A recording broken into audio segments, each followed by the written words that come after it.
Well, hello, everyone. Welcome back to the Holy Ourselves podcast, a podcast where we talk about becoming more holy ourselves in this world and more connected to ourselves, God, and others in this crazy world. I'm trying to now memorize this, and I'm just saying it differently every single time, but we're here and we're doing it. As always, you can support this podcast by joining the Patreon, patreon.com/holy ourselves.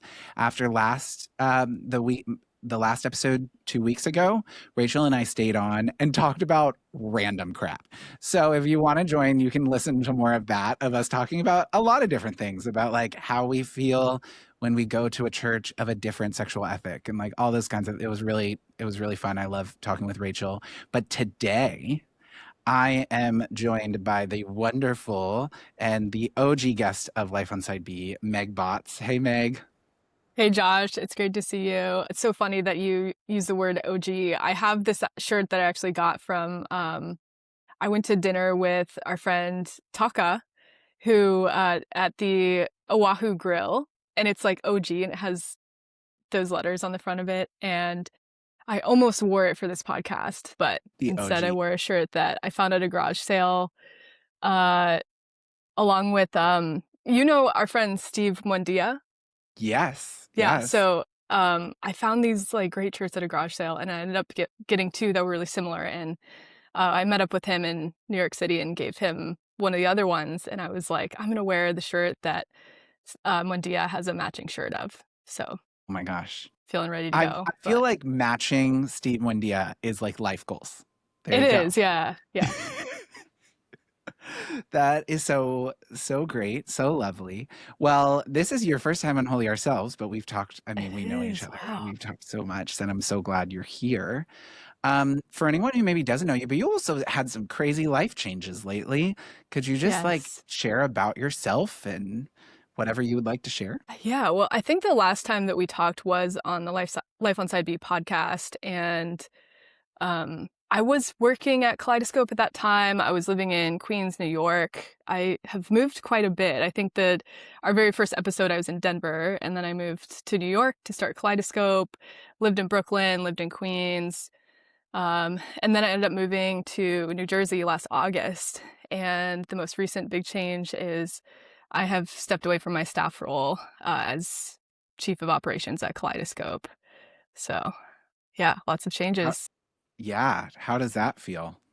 Yeah. I mean, it took a lot of discernment. But I think, yeah, after I was really grateful that Kaleidoscope was able to offer me a sabbatical earlier this year. Yeah. Starting an organization is really a whirlwind, and it's been such a pleasure and an honor. But at the end of last year, I was feeling exhausted and didn't really know where to go from there, and had a lot of people encourage me to take a sabbatical. And just in thinking about what I want to do next, I just realized I think God is calling me somewhere else. And I don't quite know where that is yet, but just feeling like there's some callings or passions that I have kind of been neglecting, and also a lot of opportunities at Kaleidoscope for incoming staff and team members, and just realizing, maybe it would be good for me to kind of step out of the way and have other people really step in and be able to grow and take Kaleidoscope to a new level. So my hope is this is going to be a really good opportunity for Kaleidoscope and wherever I go next. And I really just have faith that when God moves people around in the body of Christ and in this work, that it really does benefit everyone, even if it doesn't always seem like that. So that's really what I'm hoping and praying for. I love that. I mean, honestly, even what you're talking about there, I think moves so well into our conversation about leadership. Because I even think when changes like this happen, people are so used to like being ripped in scandal and stuff. And just as you're talking about just like building opportunities for others to build on the glorious work that you and Elizabeth have done, like with Kaleidoscope, which is just amazing. Y'all, if you have not looked into Kaleidoscope, you should. They're doing great work. And also, something else I appreciate about you when I saw your message, when I saw your post about like your transition, was your message about how I'm not going to be really talking about this on social media. I'm going to do a Substack for like long form, your like advertisement of long form communication. And I was like, yes, because that's what we need more. So everyone needs to follow Meg's Substack to Yes, continue. I would love that. Like I said, I don't know everything about what's next, but I would love to have any of you join me along for the journey and be praying for me. And yeah, I would love to connect there. My hope is that it isn't just some platform, but it really is an opportunity to build community and build connection. And yeah, I had seen a statistic that was like, at this point on the Instagram algorithm, people only see 7% of their friends on their feed. Everything else is like ads and influencers. And so part of the change was moving over to, um, or that was part of the reason for the change. I just felt like I loved the idea of posting photos, but I really missed writing, and I love communications and really trying to just understand how I can use my voice more meaningfully. And so yeah, I think it's going to be a great platform. And whether you're there already or you've been hearing about it, I definitely encourage you to join and connect there. Cool. Great. Well, we're talking today about leadership, especially leadership within the realm of sexuality. And I could think of no one else better to talk about this than you, because I just think you have bring so much wisdom and nuance and just really uh, just well choice with how you speak into these things. And I think a good question that could get us started is, I was thinking about this difference between influence and leadership. And so, because social media, you have influencers, you have all of this idea, and people will be like, I'm a leader because I have like a million followers, whatever. So, Mm. how would you differentiate or define the difference between influence and leadership? Yeah, I'm really glad, Josh, that your first question was defining terms. I think, especially in the field that we work in, we're often coming from just speaking different languages, or we all have different sets of connotations with words. So I'd like to go into some of the nuances of those. Go So I'll ahead. start with influence. You mentioned kind of the idea of social media influence and platform. I think one way that we can look at influence is that like social media influencer, like you have a widespread following, you have, a bunch of people, and the more people that you are connected to, the more influential you are. Um, I think another aspect of influence is looking at just being able to influence others. So a lot of people on social media, they're not they call themselves influencers, but they're actually kind of swimming along the same streams as all the other fish, so to speak. They're not really necessarily changing people's behaviors. Maybe they're cementing them or making them stronger or something like that. But just because you have a big platform doesn't mean that you are really persuading people or getting them to change or grow. So that's another kind of element of that. I like, when I think of influence personally, I think of the idea of building a trusting relationship over time. And something that actually comes to mind for me is Guiding Families, the book that I Josh, you and actually I have it worked like on. right here. Yep. Oh, There it is. I see it. Yes. Yeah, see? Yep. That was led by Bill Henson in Posture Shift. And in one of the earlier editions, I got to kind of make this graph that talks about how parents move from having authority over their children to, as they age, having influence. And influence it's less about control and more about maintaining a trusting relationship over time, where you don't do something that someone recommends because you have to or you want to just make them happy in a people-pleasing way, but there's this respect. And I think that's the kind of influence that I want to build and that really draws me in when it comes from the people that I look up to. So I think the maybe a more holistic use of the term that we can use for the sake of this podcast is that influence is how your presence affects those around you. That's good. This reminds me of like a conversation I've had with my head pastor for a while, Mhm. where he's just like one of the chillest people. I've been talking with him about coming on the podcast, so you guys will probably meet him at some point if but He's like really chill, very open-handed in his leadership. And when I ever tell him, I'm like, I consider you like my leader, he'll be like, well, I don't know about that. And I'll be like, but that's why I will consider you, because you don't desire it. Like you're not trying to grasp for it. And therefore, because he leads with an open hand, I know I can trust to be the one to give it to him and to Oh, give him that influence in my life. And that's so powerful. I think like so many ways this is where the image of leadership in scripture, like of Jesus, kind of like flips on its head, that we serve, because then by serving we're like, people have to offer us the role to lead, not we can't just take Yeah, it.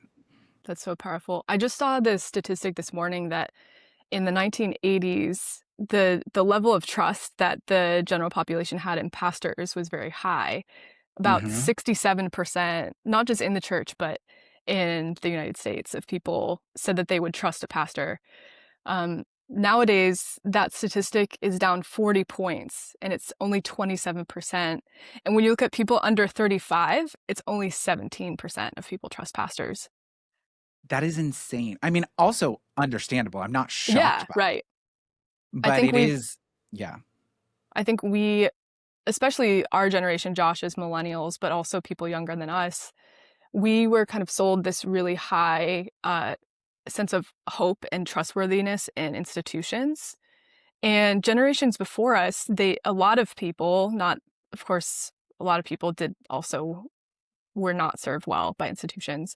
But there was a number of people who, if they jumped through these hoops, they were served well by these institutions. For us, I think that we really saw a shift where we were really sold this idea that if we go to college, we're going to get a job. And if we do all the right things at church, we're going to be respected or we're going to gain influence.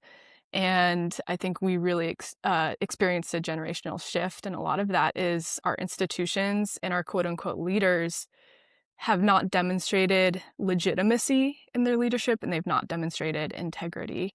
So I think the word leadership for us has a lot of baggage. And so I think it's also important to define that term for the sake of this podcast too.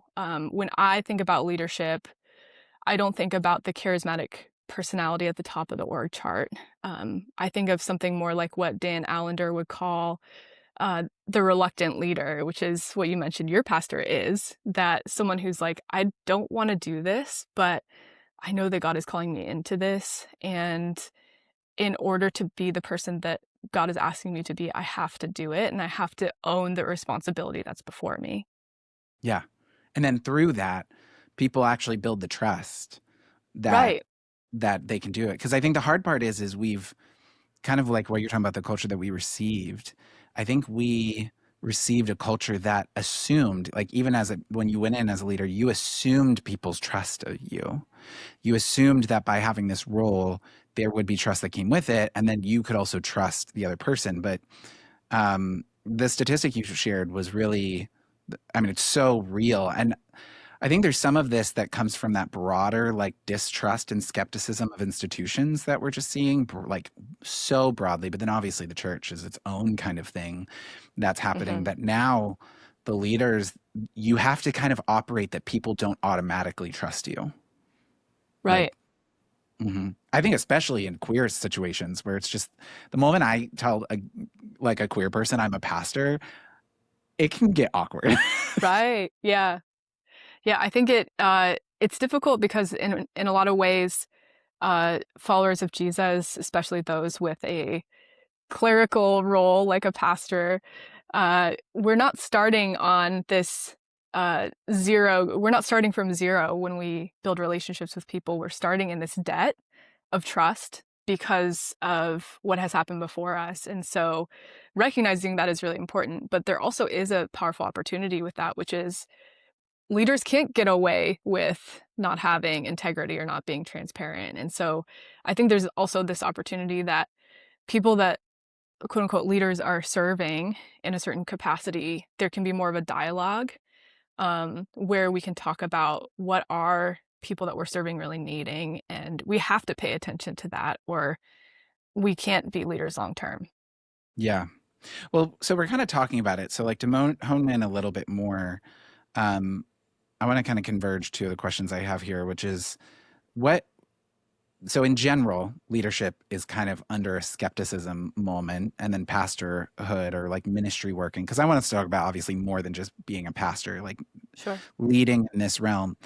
What do you think? What do you see as like the unique challenges that come with leading in conversations of faith and sexuality? And then what qualities do you think are most important for leaders in like difficult or contested spaces like this?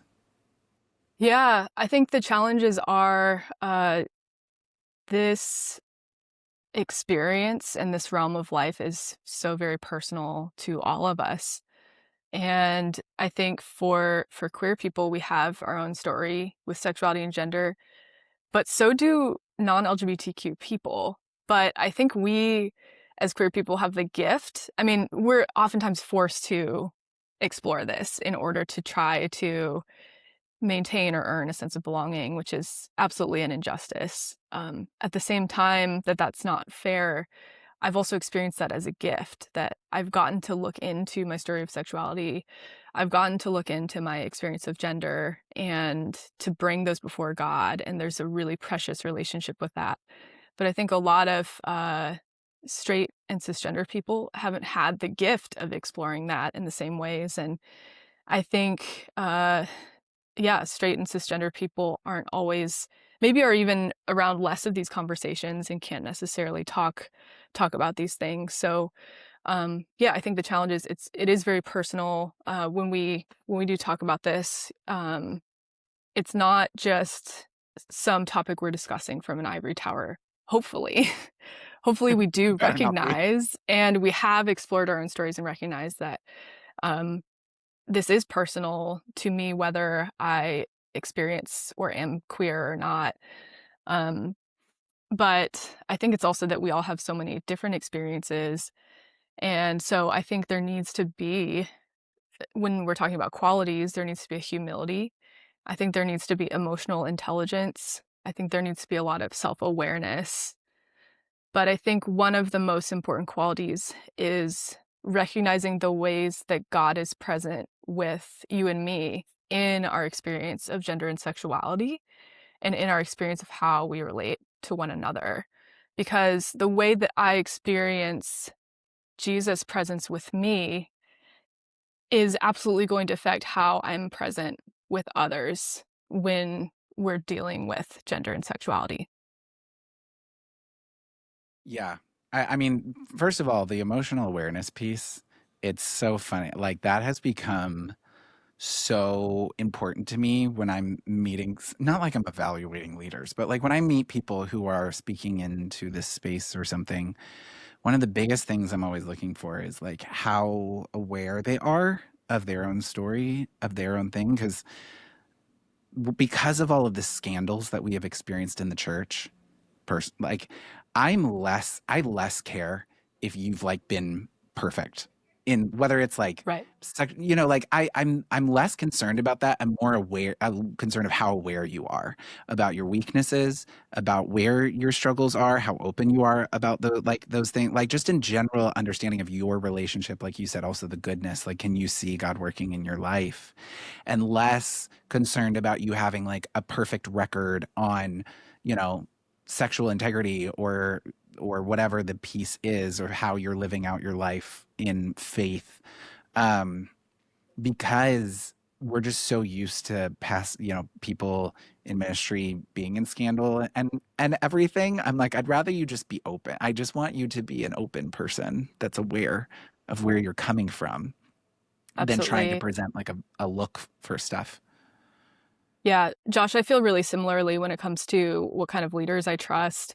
Uh, Mm. I think leadership, um, yeah, something that I recently shared on Substack that, gosh, I can't remember who the quote was originally from, but it's this idea that you can trust someone by the way that they treat people who um, can't contribute to their own success.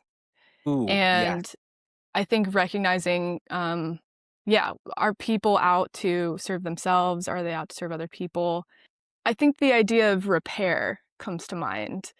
Ooh, yeah, What I've learned, I don't know, I'm not a psychologist, but from what I know about just building secure relationships, what matters isn't that you're perfect. It's whether you take ownership for your mistakes. How do you repair? And I think so much of leadership is about, can I own my own story? Can I own my own actions? Can I own the way that I affect people around me, whether I intended or not? And I think the people that I really look up to, they're radically dedicated to repairing and to make things right. yeah, yeah. And I've similarly, I'm gonna see if I can find who said this. That because I don't remember off the top of my head, but there was a woman I was reading who said about how I think especially I don't think she was applying it to leadership, but I'm gonna apply it to leadership. That like in repair as a leader, if you're in conflict and you are right about 98% of it, but you're wrong about 2%, start with the 2%. Hmm. Start with the area that you got wrong because ultimately it doesn't mean you don't acknowledge the 98%, but especially I think as a leader, you you have to start there. I had a area where because my church is like so small, it can often feel like the power dynamic of being a leader is like lessened. And in many ways it might be. But I had a conflict with someone in our community where I probably the mistake I made was I shouldn't have had the meeting in my office. Because Oh, that lends to the power dynamic of it. it's like a home field advantage kind of thing. Yes. Yeah. Looking back, not the best decision. And I think even before I could acknowledge what felt like the 98% that was not a problem, I needed to start there because it was like, okay, that probably wasn't the best way. And I think that's where it acknowledged, okay, what should seem simple as like a place played into the power dynamic that's naturally there that you have to recognize. And the ability to notice those things and be willing to lean towards repair, as you're talking about, is so critical when you're leading in these things. Yeah, absolutely. Yeah.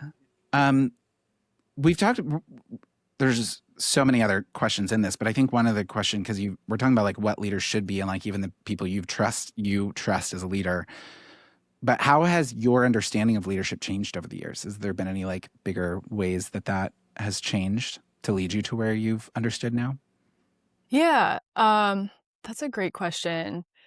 I mean, as I was growing up, I grew up in the evangelical church, and I think the term leadership was thrown around all the time.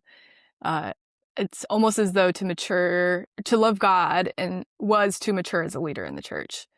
I had a student ministry leadership development team, and even at school, I actually was like the drumline section leader for a pep band. We didn't have a marching band, but we had a pep band, and I was able to grow enough in just I don't know if people know this, but I play percussion, and I'm learning this right now. yeah, I was a total band geek in high school, and I I could, loved snare yeah. drum. I was really grateful to have the opportunity to take lessons, and just had a really great teacher. And yeah, I ended up becoming in my senior year the section leader for the drum line. And during that time, I was like, wow, well, I can play really well, right? So of course I'm going to be a good section leader. But I did not know how to teach other people. So I was like, oh, well, I know how to play this, but I don't know how to teach other people to do this. And I think that's kind of when I realized leadership isn't about me and my talents. And so much of my schooling taught me that if I'm talented, I win. And that's just not how it works in life. I think leadership, I've learned, is something that is about really elevating other people. And the way that we make an influence, even just by nature of the fact that we age, is by passing things on to other people.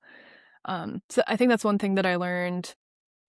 I think another thing I learned shortly before starting Kaleidoscope, I lived with a dear friend who was a leader in the tech industry, and he would listen to leadership podcasts all the time, and he recommended books to me and just was so passionate. And I think something that I learned from him is that an organization's culture can be influenced by the people in it. It really is uh, what the people make it in some kind of a way. But at the Yeah. same time, the flaws of its highest leaders affect its direction probably the most. And I think to have a position of influence in an organization, um, everybody notices your flaws oftentimes before you do. There's a podcast that I love called Managing Leadership Anxiety, Yours and Theirs by Steve Cuss. He's like a Australian guy who lives in Colorado. And yeah, I heard him on this podcast saying like, yeah, when you're a leader, all your flaws are on display. And so what you need to do is be aware of your own anxieties, not necessarily clinical anxiety, but just like what is it in your life right now that is keeping you from being present with the people around you? And um, I think after just being around this friend and some of these podcasts, I kind of like made this commitment to myself that I need to be committed to my own leadership journey. The best thing that I can offer to people is to be committed to my own growth, to have this like eagle eye on my flaws, and to not be afraid to face these places in myself that are vices or flaws or things that I need to grow in. That 2%, I guess. Although for me, I think the percent is a lot higher. For all of us. um, but I think, yeah, really, if I'm able to attend to that, then my team doesn't have to be carrying the burden of me not attending to that. Yeah. It's obviously, I think there really is the pressure in leadership, I think, especially in ministry or church or whatever, where I feel for pastors and I feel for leaders because there's a lot of expectation of what we are to be because it's the spiritual nature of things. Um, and sometimes those are just misplaced expectations of the leaders the people we lead. But then many times, like you're saying, it's noticing things that maybe we're not aware of. Now, I would hope that then you build the relationship where those things can be brought to like Yes. our attention. Which Because I've requires also, so much trust. yes, like, because I've also experienced it where, you know, something is said about someone. I'm like, cool. Do you feel like you could tell the person this? Because it Yeah. might be really helpful. Mm-hmm. And hopefully then we as leaders can have the like humility to receive that. And regardless of whether it's 100% right or not, to be able to take that and be able to go, I'm going to sit with that. And I'm like, hopefully going to be also continually examining myself that maybe it's not something I'm super surprised about either, that I'm like Right. evaluating in that. And that kind of leads into my other question, because this is, you mentioned integrity before. And we've been talking about a little bit, like that's just so much of this. And I think this is like that integrity piece, because one of my biggest things that has been my I guess you could say curiosity or like priority in ministry now is, how do I do this long term? Like, how do Yep. I do Yep. this sustainably long term? Because we all, like ministry workers, we burn out quick. Mm-hmm. Mm-hmm. And I think especially when you're in a contested space like faith and sexuality, because you're going to get even more pushback and more critique, it can be even more of that. So what role do you see like personal integrity playing in the long-term sustainability Yeah. aspect of that? Because that's been just for me a big part of like, how do I make sure I can do this? Because I want to do this for my Yeah. life. It's good. What role does integrity have in Yeah. long-term Hmm. sustainability? Yeah. Also, if there's other things you Yeah. play in it, but Yeah. yeah. I think the role that integrity plays, integrity is everything when it comes to long-term sustainability. I don't think it's a side thing. I don't think that you focus on gaining the right methods to do things or getting degrees. I think it's good to have a life where you're always learning, but integrity is the foundation for long-term sustainability. I think we've all seen people. I think in any place where we're trying to hold ourselves to a standard and we're trying to organize together to do something great, we have people who aspire to something great and miss the mark. And we have people who aspire to something great, are looked to be superhuman over time, and they aren't held to the same standards as everyone else of integrity. People don't have trusting relationships with them to call them out. And they begin to feel this need to live a double life because I need to be this person here. So let me just try to be a little human over here in this hidden part of my life. And I think that's an injustice to everybody. I think I've recently had a really hard time, even just with the idea of Christian fame or just even having a platform at all. I was hesitant to come on this podcast because I felt so torn up about the idea of what it means to have a Mm, platform. And yeah. I know Josh, you and I were talking about like, oh, should we talk about, certain things that have happened with certain Yeah. leaders? And right now I feel this conviction. I don't want to add fuel to the fire by naming names of those things.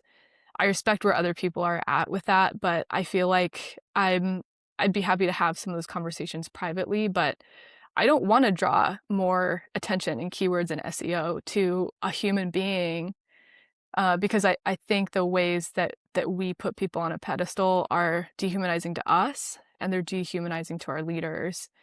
And so I think when it comes to integrity, there's a lot of things that we need. And one is, I think, just a commitment to accountability. If we're not committed to accountability and integrity for ourselves, then everyone around us is just going to be managing us as a liability. We have to be committed to our own accountability, even when our quote unquote accountability team fails. If we're not the first person who cares about that, forget it. We're not going to be in it. And yes, there are times that we hit places of weakness, but even then, I think it's important to if we notice ourselves going downhill, we need to reach out and be known. I wrote a Substack a couple years ago called "Are You Catchable?" and it was I actually wrote it after I had a depressive episode a few years ago and just realized there was someone who caught me experiencing Yeah. depression when I was just in this fog. And I was so grateful to have the type of community around me that people were able to notice when I was totally depressed. Because that doesn't always happen. I can have high functioning depression. I know how to turn on my being present with people and then behind the scenes just not be okay. But Yeah. it got me thinking about this idea of what does it mean to be someone who is catchable? How do we create this community around us where, yeah, someone notices when we're either struggling or when we are not living integrity. Um, and that's in some way the responsibility of our community. None of us can do it alone. I don't know where I would be without the people in my life who have helped me stay the course in some way or another. But part of that is doing the work of continuing to be around people who can call me out. Yeah.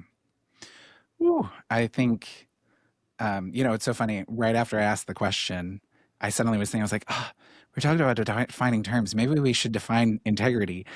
But then I Mm, feel like you basically defined it. Because I think I personally define, and maybe if you see it differently, push back or whatever. I see integrity less about like purity, like sure. never Yeah. doing Yeah. anything wrong, and more about how well do your personal and your public life line up. Like That's good. the way that I've held myself to integrity, because then there's also another whole thing about like how much do you share, how much do you not share, of Right. like if someone learned more about my life than they already know, would they be shocked in a way that it feels like it doesn't line up with what they know? Like if they get shocked, like they might be shocked about the thing, Like, I didn't know you did band. I'm like, oh, this is amazing. But then as you're saying it, I'm like, yeah, this makes sense. I'm This sorry makes I hid sense. that part of myself for so long from you, Josh.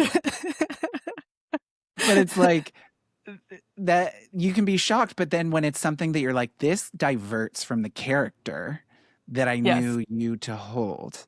Now, I think where this is where I've found like local ministry to be different than like parasocial ministry, like what so Mm, much of yep. faith and sexuality stuff to be. Like the difference between what is personal and what is public is much smaller in my local church because it's a Yep. small group of Yep. people. And I also don't pastor a very big church either. It maybe be It's great. different if this was a larger church. But Sure. what Yeah, I no, think is honestly. right. Yeah. And then in when it comes to like similar to you, I've had to accept, yeah, I have like influence. And it's always interesting when then you'll have people who maybe want to hold you accountable in a way that you're like, cool, you're not that, but I can let you trust that I have people. Like if I'm going to do something that maybe is not appropriate, believe me, there's enough people around me that they're going to see it really quick. Yep. It's going to be very noticeable. Yeah. Yeah. But like I guess maybe for you, what has that process looked like to, especially in this like parasocial experience? Because I know I have such a heart for you when you were like, I'm not sure if I should come on this podcast, which I'm so glad you said yes. What does it look like to navigate both like your private life and then like your public life? Mm. Yeah. I love what you said about not sharing too much. And I also want to say I love that you wanted to define integrity. I Yes. I think I define it with kind of the idea of integration, like all the Yes. pieces come together and they're not Mm-hmm. disintegrated. Different. But I mean, even with the podcast Wholly Ourselves, there's kind of this wholeness connotation to it for me. But there's also a virtue. Like, I remember in middle school, in social studies, my teacher talking about integrity and being like, yeah, it's doing the right thing when no one is watching. And I think honestly, that's probably the term that stuck with me the most. But yeah, I think part of integrity is recognizing the power that we have rather than pretending that we don't have it. I can pretend, for example, that I am just best buds with people I have authority over at work, but that's not going to actually be the best for them because that's going to blur the lines between what they're expected to do to actually perform to keep their job and their social support system. And I have to recognize there's places that I can't go for the benefit of someone. And I can't always be uh, somebody's friend. I have to recognize that I have power um, and to steward that well and set really clear boundaries in certain roles that I have in my life. Um, let's see.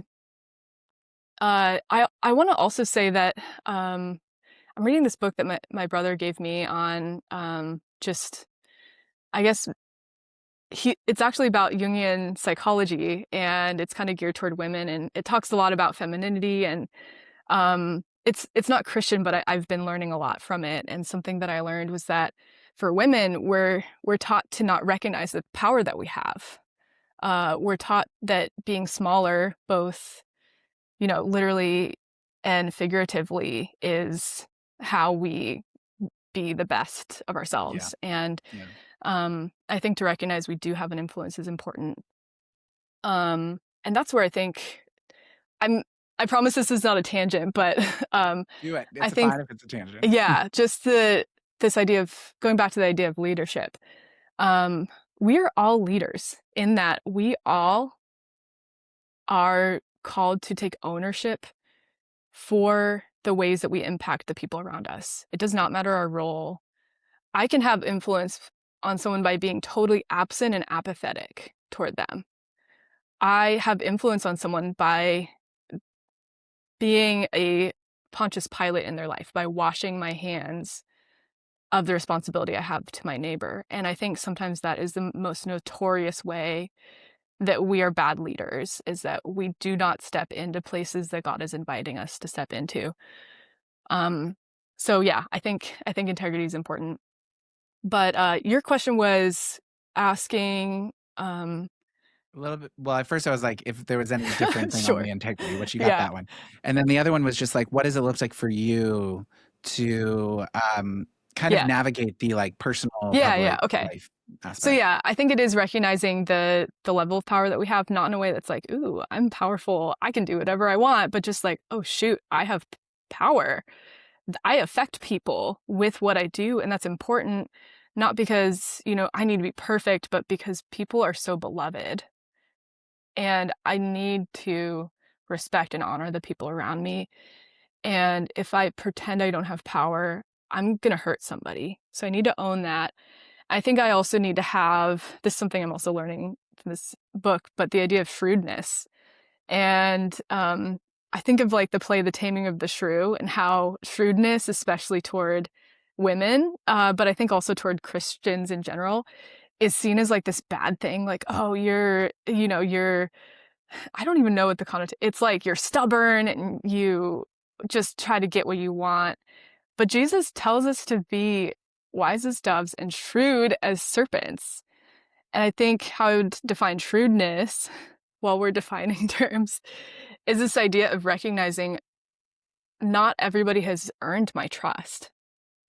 I think oftentimes we're let down by leaders because we give them our trust before they have actually earned it, or they earned our trust a long time ago. And we look back to that rather than seeing the patterns that are in their lives today. And also, I think I need to recognize, okay, there's people who really are rooting for me. And in that way, I'm accountable to them. I'm accountable to people who depend on me. Um, but I don't have to share everything with everyone. And it would not be shrewd for me to tell everybody everything because there are people out there who would want to take advantage of me or the maybe the type of influence that I have in my community. And it's really difficult because I don't want to admit that there are people out there who don't have my best interest in mind. Yeah. But I think it's been really important in making decisions to say, okay, is it worth it to have this conversation? Is it worth it to be vulnerable in this way to this person? And have they really earned it? Mm-hmm. Well, and I guess then, so moving into that, like when evaluating some of these things, what um what qualities do you normally notice as almost like warning signs of leaders being unhealthy, maybe especially in this space? And I get here's one that I like kind of wrestle with that is kind of as you were saying, having the wisdom of going, am I going to speak about the unhealth, things? And Hmm. how do you what do you think it looks like to navigate almost like accountability or especially from leader to a leader, thing? Because I get what you're saying. Like even on Life on Side B, when I was doing Life on Side B, I had very few rules for our co-host team, but there was a few things where I was like, there's some critics that we're just not going to name because we're just not going to deal with that. Like we're not Mm-hmm. here to do Mm-hmm. that. And it wasn't because they weren't it like there wasn't issues there, but it was like this is not what we're here for. We're here for our community. But then navigating how we deal with those in health, both in like who we give our trust to, but then also accountability. Like, so what, sorry, my questions can go on long. Reevaluating. What are some of those kind of qualities you look for when you're like, ooh, I don't know if I can trust this? There might be some little unhealth here. And then also when there's that, how do you navigate like as one leader to another or in these kind of realms, like that Hmm. accountability piece? Yeah, that's a good question. I'll admit that when I first saw this question that you said to me, like what is a warning sign that someone is going downhill? I don't know if this is true, but the first thing that popped in my mind is you wake up in the morning. And what I mean by that is I think in this first creation world where we're affected by sin and decay, our character, unless we really exercise it, is going to decay, and we are Uh, subject to that. mhm. So I think in the context of this question, how do you recognize who's at risk and who's not? I think it's important to first recognize that people are not, it's not helpful to categorize people as good or bad. Yeah, yeah, yeah. Yeah. We all have a duality in us. We all have a sin nature, even as people who carry the Holy Spirit within us. Mm. And I think it's important to recognize none of us are immune to having our character decay. Um, I think that's why betrayal is so real, because we see leaders who have demonstrated character who have betrayed us. Yeah. And so Oh my I think it's gosh. important to recognize that we are, I hate to say it, but we're all human beings. We all have this susceptibility to that decay. So then who do we trust? I think that's the question. Um, and yeah, I kind of go back to that idea of, are there people who are willing to repair? And I think there's a way where, I don't know, this idea that iron sharpens iron. And if we're always getting along and we always agree on everything, we're not actually growing or sharpening our character. And I think I've even seen this within maybe every Christian community or every group that has some affinity, uh, that it tends toward groupthink. And if we can't push back against each other, if we can't be different from each other, then we lose that. We lose our integrity. We really we talk a lot about diversity, and I think sometimes we treat it like this nice sounding term, but diversity is literally life or death for any organization or movement or effort of the kingdom. We need to have people who are willing to push back against us. So I don't know if that quite answers your question. I think there's a lot of Yeah. elements of that. Uh, yeah, I think we have to recognize, like, even the most trustworthy people,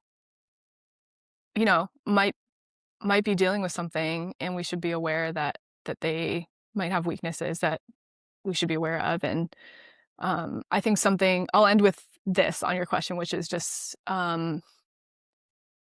when I co-founded Kaleidoscope with Elizabeth, something that I told her and something that I told all of our staff moving forward was, welcome to a Kaleidoscope. I'm going to let you down. Like, Oh, just saying that's right off the bat, like, I'm striving towards something great, you're striving towards something great, but I'm not going to get it right. And if we can recognize that, I think we're going to be in a much better place. yeah. No, I'm really glad you shared that, because it's one of those things that, I mean, gosh, I don't know who hasn't experienced that, where you trusted someone, you trusted a leader, and you were like, I mean, I've had a leader where we were supposed to meet, and it was like I could obviously tell from the meeting that they had done something that they were not like supposed to do. And I even got to the point where um I was like, well, it definitely can't be something sexual in it. Like, it has to be financial or something. I was like, Mhm, something, and it came out of left field for me, because I had put them in this box that like is never going to do something. And we can obviously, with mhm. trust, we can be surprised by stuff, but there is the capacity, not that like sexual is worse than financial. I'm not saying that, everyone. Sure. Yeah. But it was just like the things that I expect of people versus not expecting of Right. people. Yeah. Like, oh, And this I person could never do that. That's what never you do always that. hear about in current event stories. It's like, oh, this person would never do that. Yeah, exactly. Well, But until they yeah, do. right, exactly.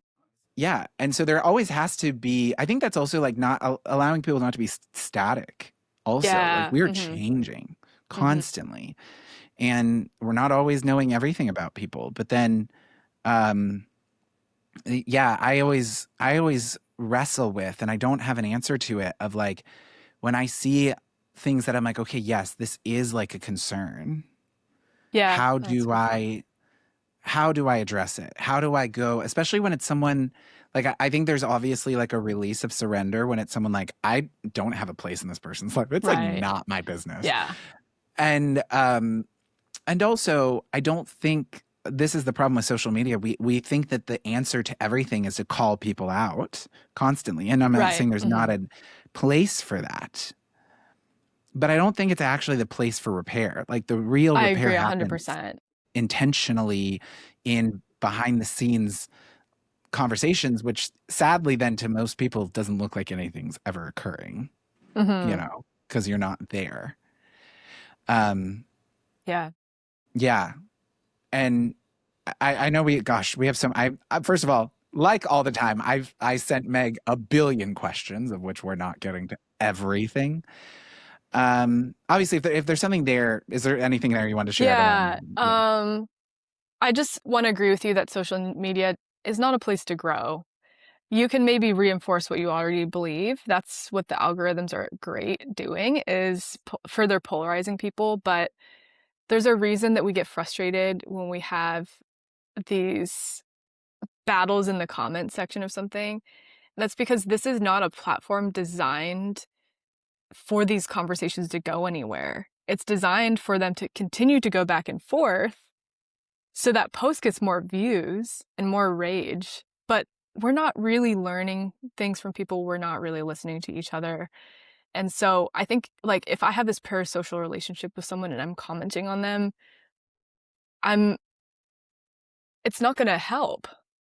I don't have power in that person's life. They have power over me Mhm. because they're an influencer in my life, but I don't actually know them. But I think that begs the question of, who do I know? Who knows me? What kind of, not parasocial, but real local relationships am I building? And how about I stop giving this influencer all of my mental real estate when there's someone in my local community who needs me, and there's someone that I need, because 5 years down the road, I'm going to be in a bad spot and this person is going to be there to catch me in, a physical health crisis or an addiction crisis. I think we spend way too much time worrying about this one person that a million other people are worrying about but have no power over.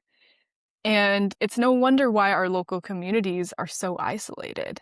We need to Mhm. think and be shrewd about how we spend our time and how we invest in our relationships, because I can't influence an influencer. Yeah. Yeah. I mean, I really, one of the things I want us to go into kind of like advice both for people who've been disappointed and for people who want to be leaders, maybe. And I think on the part of people who like want to get into ministry or maybe on like this topic or want to be leaders in some way. Because I think I think it feels weird sometimes when you're like, I want to be a leader, like, because it sounds very like self promotional. And I don't think it's bad. I do wish I could give the one piece of advice I wish people could understand, and I'd love to hear what you think, is the normal first like step I see people take when they're like wanting to get into this kind of ministry is to like set up a social media account giving advice Hmm. or like sharing Hmm. experiences. And not that that's bad. Anyone who's listening who's done it, I'm not like shaming you. I get it because it's like a natural place to like speak, and often as queer people we're not given places to speak, so it's a natural place that we can speak. Sure. But I think like what you're talking about, so much more of what leadership happens is like with proximity of the people that we're Yes. in proximity Yes. with. And maybe there's not a place in your current proximity where you can lead, so maybe it is looking for another place of proximity to like gain Hmm. experience. But so much before we ever lead, I think, is like learning, like Yes. and Yes.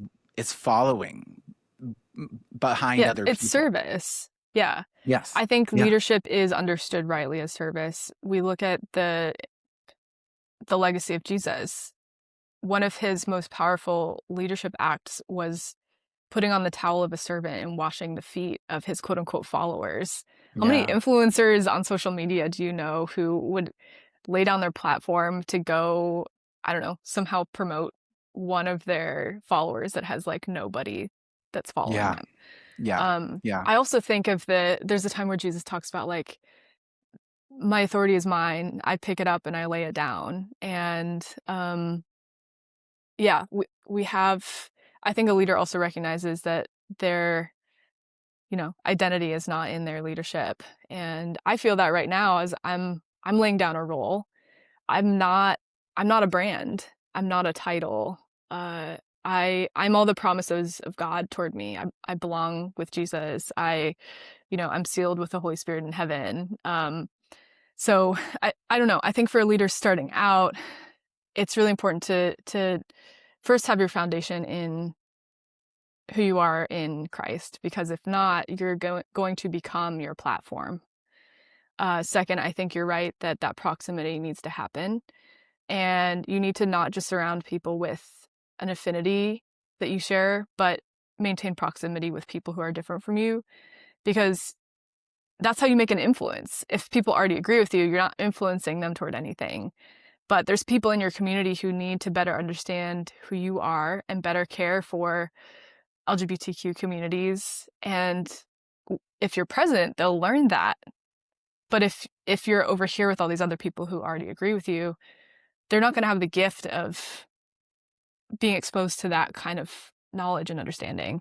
Yeah. So, I mean, I think that's where both like in different ways, like what you guys have done with Kaleidoscope was just a mhm, beautiful thing. Of like the service was setting up a stand and praying for people, and I think mhm, even just you talking about moving out of your position to allow space for other people, like the being able to be there and be in proximity to people, not always necessarily saying, hey, here's what you need to believe, but like right. serving people has been it. I think also like both of us having worked with Bill Ensign at Posture Shift has also been like a great example of humility in this. Like, what are we going to do? We're going to fly to Orlando for the Pulse nightclub memorial, and just be present and pray.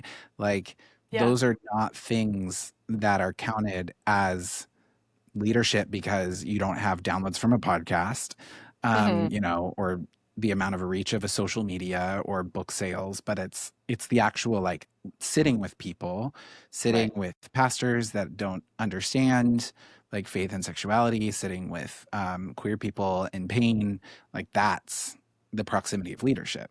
Yes. But the Yeah, hard part is that it absolutely. doesn't get recognized. Yeah.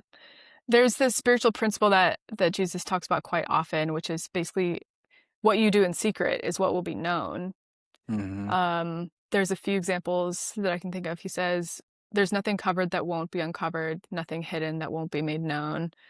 I think of the command, "Don't let your right hand know what your left is doing." And so, yeah, I think I recently connected with a friend who there was a time he was going through a really hard time in his life. He was really isolated, and God basically gave him this idea to start a small group. And he basically started a Bible study, and it was very diverse group of people generationally around sexuality and identity. And um, this group that he started became um, a safe place for so many people in his local community, and also was able to come around him when he had different needs. And yeah, I think don't underestimate the power of a hidden life. If you overestimate the power of your public life, you're gonna have a hidden life, but it's gonna be ugly. If you prioritize your hidden life, your relationship with God, your relationship with the people that God has already put around you, then anything that happens publicly is going to be so beautiful, and God is gonna bless that, and you don't have to strive for that. Yeah. Mm. That's the hardest thing for an Enneagram 3 like myself to Oh, hear. No, I'm me joking. too. No, it's literally like I've heard the term mortification to talk about like Yeah. putting our sin to death. Yes. There's been so many times where I felt like I need to put down my desire to be someone that everyone looks up to, and someone who, when I do that thing that was so sacrificial that everyone can see it, and I have to remember that God is the one who sees and rewards. God is the one Mhm. who's going to remember my name. And that's really all that matters. If anyone else does, it's a bonus, but I don't have to base all of who I am on the praise that I get. Yeah. Yeah.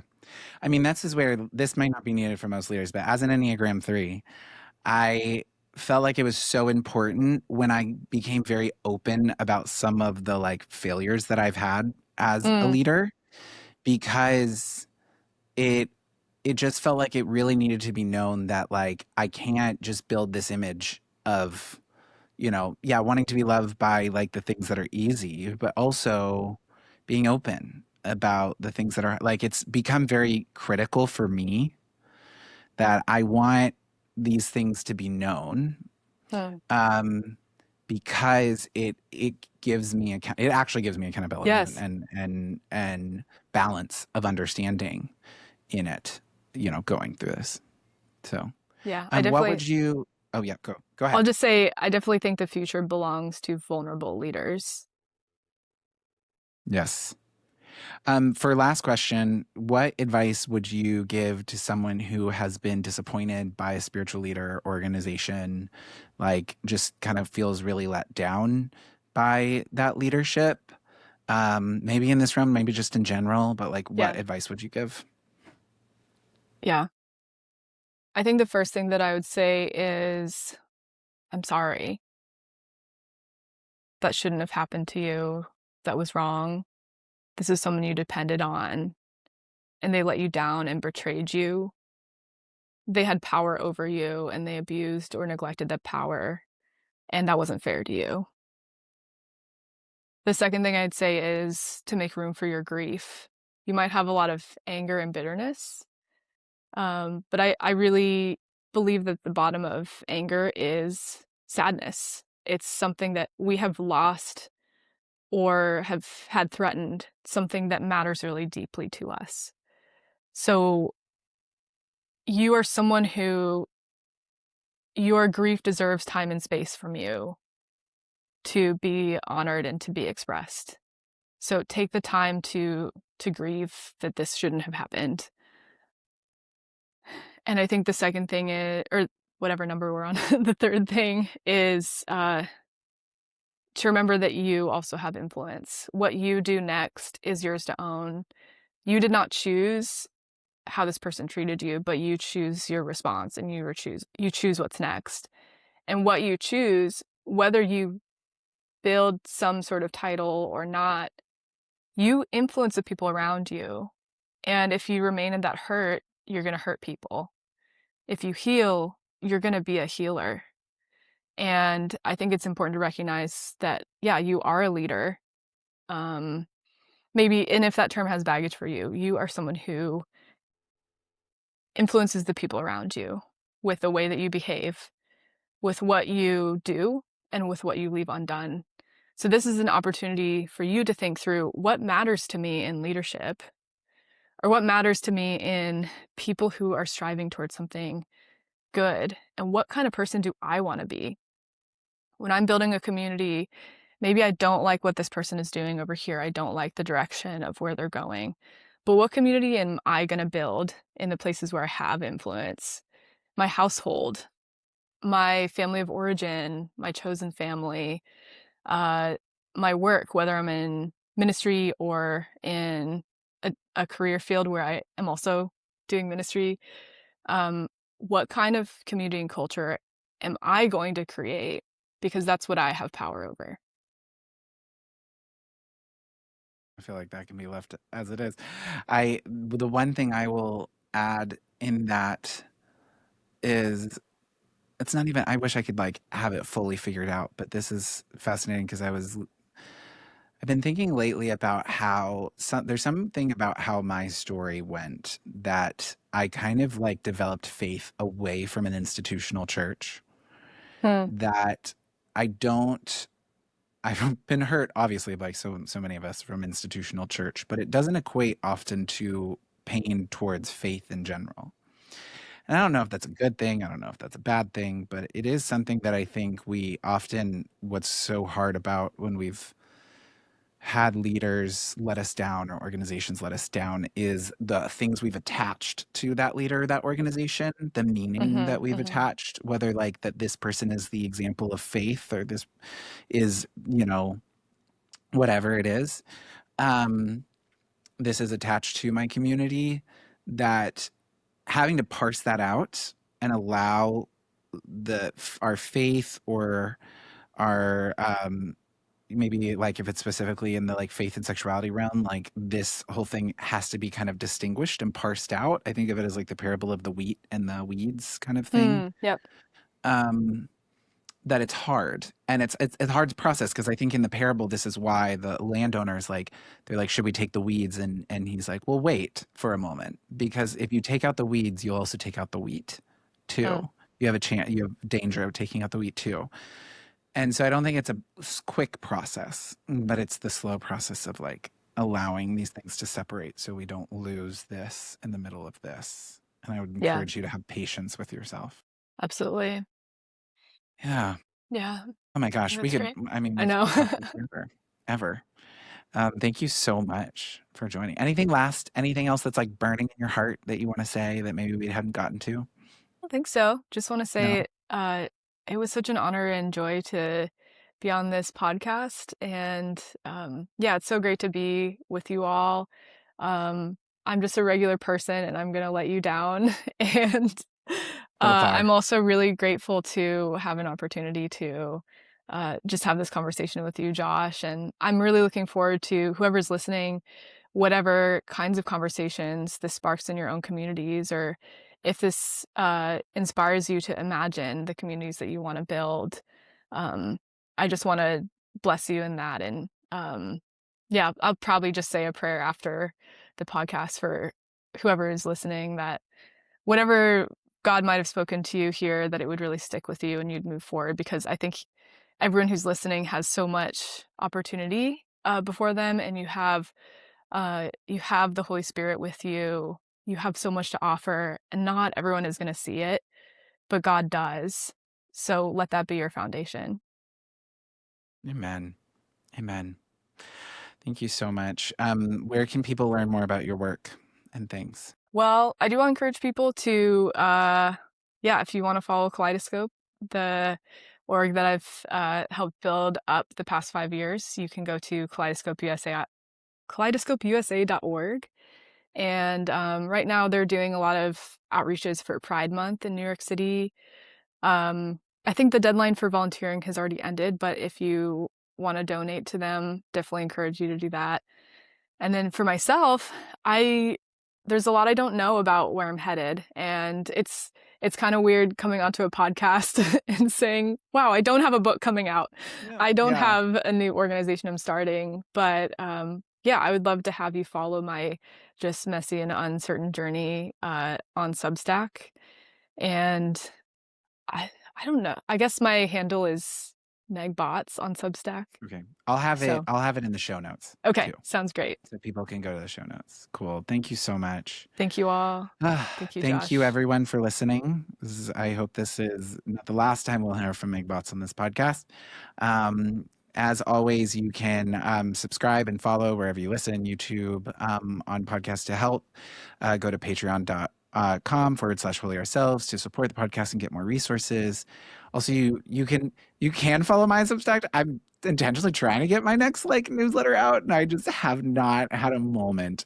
I'm flying out tomorrow for a weekend, and then I'll be back, and hopefully then I will get my Substack out. But we already have some stuff on the Patreon page. But thank you all for listening, and we will talk to you soon. Bye, everyone.